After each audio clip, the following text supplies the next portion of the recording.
आप देख रहे हैं BHPC न्यूज। झारखंड प्रदेश का सोनो गांव, जहां आदिवासी समाज के सभी लोगों ने कोरोना महामारी में सोशल डिस्टेंसिंग का पालन करते हुए आदिवासी दिवस बहुत ही धूमधाम से मनाया। लेकिन ये आदिवासी दिवस मनाया क्यों जाता है, आइए देखते हैं नवीन प्रधान की ये रिपोर्ट। दुनिया भर में 9 अगस्त को विश्व आदिवासी दिवस मनाया जाता है। आपको बता दें कि 1982 से हर साल 9 अगस्त को ये दिवस मनाया जाता है।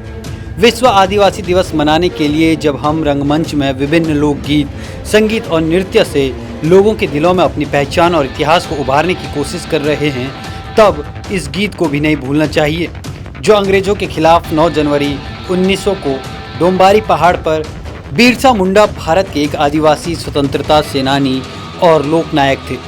अंग्रेजों के खिलाफ स्वतंत्रता संग्राम में उनकी ख्याति जग जाहिर थी। सिर्फ 25 साल के जीवन में उन्होंने इतने मुकाम हासिल किए कि हमारा इतिहास सदैव उनका ऋणी रहेगा।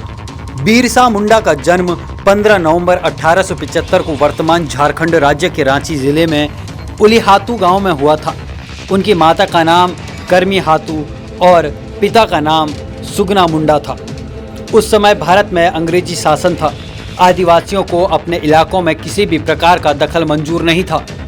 यही कारण रहा कि आदिवासी इलाके हमेशा स्वतंत्र रहे हैं। अंग्रेज भी शुरू में वहां जा नहीं पाए थे, लेकिन तमाम षड्यंत्रों के बाद वे आखिर घुसपैठ करने में कामयाब हो गए। बिरसा पढ़ाई में बहुत होशियार थे, इसलिए लोगों ने उनके पिता से उनका दाखिला जर्मन स्कूल में कराने को कहा। पर ईसाई स्कूल में प्रवेश लेने के लिए ईसाई धर्म अपनाना जरूरी हुआ करता था, तो बिरसा का नाम परिवर्तन कर बिरसा डेविड रख दिया गया।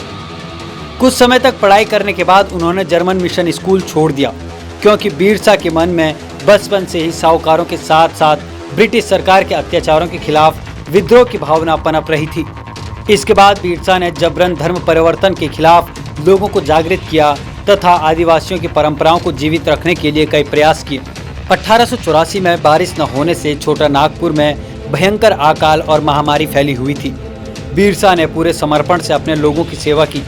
उन्होंने लोगों को अंधविश्वास से बाहर निकल बीमारियों के इलाज करने के प्रति जागरूक किया। सभी आदिवासियों के लिए वे धरती आबा यानी धरती पिता हो गए। अंग्रेजों ने इंडियन फॉरेस्ट एक्ट 1882 पारित कर आदिवासियों को जंगल के अधिकार से वंचित कर दिया।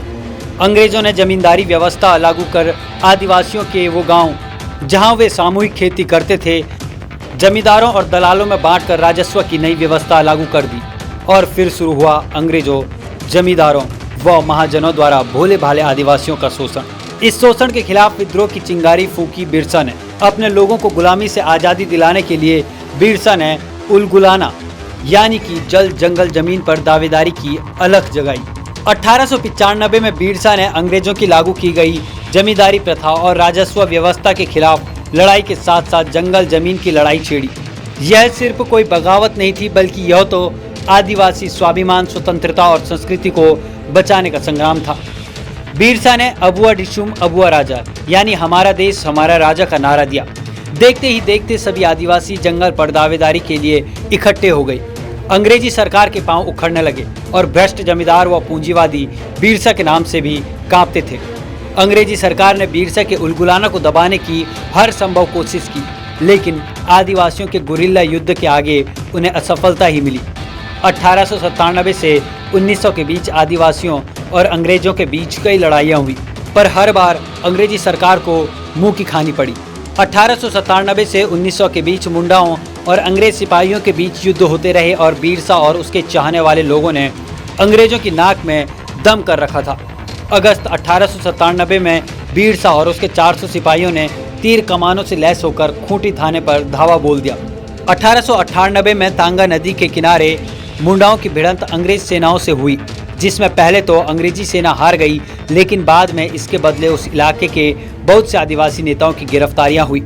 जनवरी 1900 में उलीहातू के नज़दीक डोम्बाड़ी पहाड़ी पर बिरसा अपनी जनसभा को संबोधित कर रहे थे। तभी अंग्रेज सिपाहियों ने चारों तरफ से घेर लिया। अंग्रेजों और आदिवासियों के बीच लड़ाई हुई। औरतें और बच्चों समेत बहुत से लोग मारे गए।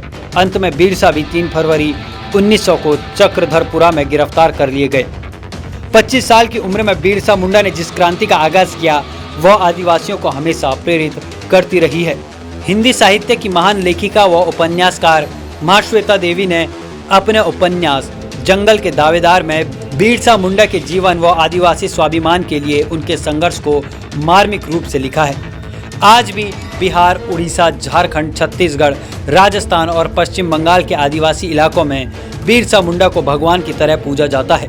बिरसा मुंडा की समाधि रांची में कोकर के निकट डिस्टिलरी पुल के पास स्थित है। वहां उनकी मूर्ति भी लगी है। उनकी स्मृति में रांची में बिरसा मुंडा केंद्रीय कारागार तथा बिरसा मुंडा हवाई अड्डा भी है। बिरसा के जाने के इतने सालों बाद आज भी उनका संग्राम जारी है। बहुत से आदिवासी संगठन है जो जंगल पर दावेदारी के लिए आज भी संघर्ष कर रहे हैं।